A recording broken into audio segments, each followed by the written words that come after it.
जब अल्लाह ने हज़रत इब्राहीम को शरीक सफ़र के तौर पर हज़रत सारा अलैहिस्सलाम अता की, हज़रत सारा अलैहिस्सलाम की ज़िंदगी ईमान, सब्र और अल्लाह पर भरोसे की रोशन मिसाल थी। वो अपने शौहर के साथ हर आजमाइश में शरीक रहीं और अल्लाह की रज़ा के लिए हर कुर्बानी देने को तैयार थीं। बाद में अल्लाह के हुक्म से हज़रत इब्राहीम अलैहिस्सलाम ने हज़रत हाजरा अलैहिस्सलाम से भी निकाह किया, ताकि अल्लाह की मर्ज़ी और मंसूबे के मुताबिक नस्ल इब्राहीम में वसी तरक्की हो। हज़रत हाजरा अलैहिस्सलाम भी सब्र, वफादारी और ईमान की आला मिसाल बनी। कई बरसों की दुआ और सब्र के बाद हज़रत इब्राहीम अलैहिस्सलाम और हज़रत हाजरा अलैहिस्सलाम के घर खुशी की लहर दौड़ गई। अल्लाह ने उनकी बुढ़ापे में उन्हें औलाद की नेमत अता की और उनके यहाँ एक बेटे की विलादत हुई, जिसे हज़रत इस्माईल अलैहिस्सलाम का नाम दिया गया। हज़रत इब्राहीम अलैहिस्सलाम की आंखों में खुशी और शुक्र का जज्बा था, क्योंकि अल्लाह ने उनकी देरीना दुआ को कबूल फरमाया। हज़रत इस्माईल अलैहिस्सलाम की आमद नस्ल इब्राहीम के लिए रहमत और मुस्तक़बिल की हिदायत का आगाज़ बना। अल्लाह के हुक्म से हज़रत इब्राहीम अलैहिस्सलाम ने हज़रत हाजरा अलैहिस्सलाम और नन्हे हज़रत इस्माईल अलैहिस्सलाम को एक बेआब व गया वादी में छोड़ दिया। ये वादी खाली, खुश्क और लोगों से दूर थी, लेकिन अल्लाह के मंसूबे के मुताबिक ये मकाम आने वाली नस्लों के लिए एक मुक़द्दस मरकज़ बनने वाला था। हज़रत हाजरा अलैहिस्सलाम ने इस इम्तिहान में सब्र और ईमान का आला सबूत दिया। ज़मीन में पानी और ग़िज़ा नहीं थी। हज़रत हाजरा अलैहिस्सलाम जब खुश्क और बेआब व गया वादी में अपने नन्हे बेटे हज़रत इस्माईल अलैहिस्सलाम के साथ रह रही थीं, तो पानी की शदीद कमी ने उन्हें और उनके बच्चे को शदीद परेशानी में डाल दिया। हज़रत हाजरा ने सब्र और ईमान के साथ सफ़ा और मरवा के पहाड़ों के दरमियान मुसलसल दौड़ लगाई।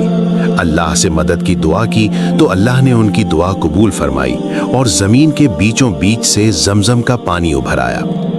ये चश्मा न सिर्फ हज़रत हाजरा और हज़रत इस्माईल के लिए ज़िंदगी का ज़रिया बन गया, बल्कि आने वाली नस्लों के लिए भी रहमत और बरकत का निशान करार पाया।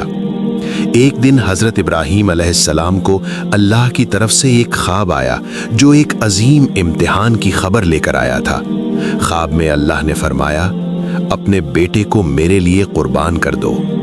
ये हुक्म हज़रत इब्राहीम अलैहिस्सलाम के लिए इंतहाई मुश्किल था, क्योंकि बेटा अल्लाह की दी हुई नेमत और ज़िंदगी की खुशी था।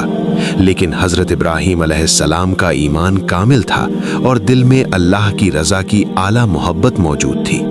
उन्होंने फ़ौरन अल्लाह के हुक्म के मुताबिक बेटे हज़रत इस्माईल अलैहिस्सलाम के पास जाकर ख्वाब की इत्तला दी। नन्हे हज़रत इस्माईल अलैहिस्सलाम ने कहा, ऐ मेरे वालिद, जैसा तुम्हारे रब ने हुक्म दिया मैं राज़ी हूँ। हज़रत इब्राहीम अलैहिस्सलाम और हज़रत इस्माईल अलैहिस्सलाम दोनों अल्लाह के हुक्म के सामने सर तस्लीम खम कर चुके थे और दुनिया को ये सबक दे गए कि सच्ची इताअत और ईमान हर आजमाइश में कामयाबी की कुलीद है। जब हज़रत इब्राहीम अलैहिस्सलाम और हज़रत इस्माईल अलैहिस्सलाम अल्लाह के हुक्म के मुताबिक कुर्बानी के लिए तैयार हुए, तो अल्लाह की रहमत और कुदरत ने एक अजीम मोजिज़ा दिखाया। जब हज़रत इब्राहीम ने हज़रत इस्माईल के गर्दन पर अल्लाहु अकबर कहकर छुरी चलाई, तो अल्लाह ने एक जानवर यानी दुम्बा भेजा, जिसे हज़रत इब्राहीम अलैहिस्सलाम ने अपने बेटे की जगह कुर्बान किया। ये वाक़या न सिर्फ हज़रत इब्राहीम और हज़रत इस्माईल अलैहिस्सलाम की निजात का ज़रिया बना, बल्कि कुर्बानी की अजीम सुन्नत की बुनियाद भी रखी गई।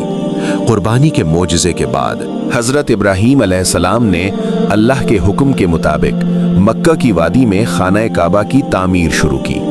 ये काम हज़रत इब्राहीम ने अपने बेटे हज़रत इस्माईल अलैहिस्सलाम के साथ मिलकर अंजाम दिया। पत्थर उठाए गए, दीवारें बनाई गईं और हर मकाम पर दुआ और अल्लाह की याद शामिल थी। हज़रत इब्राहीम अलैहिस्सलाम ने फरमाया, ये खाना काबा अल्लाह के बंदों के लिए इबादत और अमन का मरकज़ होगा और दुनिया भर के लोग यहाँ अल्लाह की तरफ रुजू करेंगे। हज़रत इस्माईल अलैहिस्सलाम ने भी वालिद के साथ हर कदम पर ताअवुन किया। मेहनत और ईमान के साथ ये अजीम मंसूबा मुकम्मल हुआ। खाना काबा की ये तामीर सिर्फ एक इमारत नहीं थी, बल्कि तौहीद, इबादत और अल्लाह की रज़ा के लिए इंसानियत की पहली अलामत थी। हज़रत इब्राहीम अलैहिस्सलाम और हज़रत इस्माईल अलैहिस्सलाम ने अल्लाह के हुक्म से इंसानियत के लिए हज के मनासिक भी सिखाए। उन्होंने लोगों को बताया कि कैसे सफ़ा और मरवा के दरमियान सफ़र किया जाए और किस तरह अरफात और मिना में इबादत और दुआ की जाए। इसके बाद हज़रत इब्राहीम अलैहिस्सलाम और हज़रत इस्माईल अलैहिस्सलाम ने हज का आलमी पैगाम भी दिया। انہوں نے انسانیت کو سکھایا کہ یہ عبادت سب کے لیے ہے، چاہے کسی بھی قوم، زبان یا زمین سے تعلق رکھتے ہوں۔ اللہ کے گھر کی طرف رجوع کرنا سب کے لیے فرض ہے۔ یہ پیغام واضح کرتا ہے کہ اللہ کے بندے یکساں ہیں اور سب کو اس کی عبادت اور قربت کی دعوت دی گئی ہے۔ حج کا یہ اعلان انسانوں کے لیے ایک روحانی مرکز اور توحید کی علامت بن گیا، جہاں ہر سال لاکھوں لوگ دنیا کے ہر کونے سے آ کر اللہ کے سامنے سر تسلیم خم کرتے ہیں۔ اور اس کے بعد کئی برسوں کی دعا اور صبر کے بعد حضرت ابراہیم علیہ السلام اور حضرت سارہ علیہ السلام کو اللہ نے اپنے فرشتوں کے ذریعے پیغام بھیجا، تمہارے ہاں جلد ایک بیٹا پیدا ہوگا جس کا نام اسحاق ہوگا۔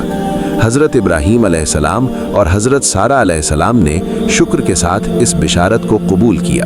کئی برسوں کی دعا اور صبر کے بعد اللہ نے اپنی قدرت اور وعدے کے مطابق حضرت سارہ علیہ السلام کے ہاں بیٹے کی ولادت نصیب کی، جسے حضرت اسحاق علیہ السلام کا نام دیا گیا۔ حضرت ابراہیم علیہ السلام اور حضرت سارہ علیہ السلام نے شکر کے ساتھ اللہ کی حمد کی اور اس نعمت کو آنے والی نسلوں کے لیے رحمت اور برکت سمجھا۔ حضرت ابراہیم علیہ السلام اور حضرت اسحاق علیہ السلام کی نسل میں اللہ نے ایک اور عظیم نبی کی بشارت دی، حضرت یعقوب علیہ السلام، جو نبوت کے سلسلے کو آگے بڑھائیں گے۔ اللہ کے فرشتوں نے حضرت اسحاق علیہ السلام اور ان کے اہل خانہ کو بشارت دی کہ ان کے گھرانے سے ایک ایسا بچہ پیدا ہوگا جو حق اور ہدایت کے راستے کو مضبوط کرے گا اور انسانیت کے لیے روشنی بنے گا۔ حضرت ابراہیم علیہ السلام کی زندگی ایمان، صبر، قربانی اور اللہ کی رضا کے لیے مکمل وقف تھی۔ ان کی ہر دعا، ہر عمل اور ہر امتحان اللہ کے سامنے سر تسلیم کرنے کی علامت تھا۔ اللہ نے ان کی یہ کامل اطاعت اور خلوص دیکھ کر حضرت ابراہیم علیہ السلام کو خلیل اللہ یعنی اللہ کے دوست کا عظیم مقام عطا فرمایا۔ حضرت ابراہیم علیہ السلام اپنی زندگی کے ہر لمحے اللہ کی عبادت اور دعا میں مصروف رہتے تھے۔ وہ اللہ سے دعا کرتے کہ اے میرے رب، اس زمین میں، میرے گھر میں اور میری اولاد میں ہمیں استقامت اور عبادت کی توفیق عطا فرما اور امت مسلمہ کو حق اور ایمان کے راستے پر قائم رکھ۔ ایک وقت آیا جب حضرت ابراہیم علیہ السلام نے دنیا سے رخصت ہونے کا وقت محسوس کیا۔ ان کے چہرے پر سکون تھا، کیونکہ انہوں نے اپنی زندگی میں ہر امتحان کو اللہ کی رضا کے لیے برداشت کیا تھا۔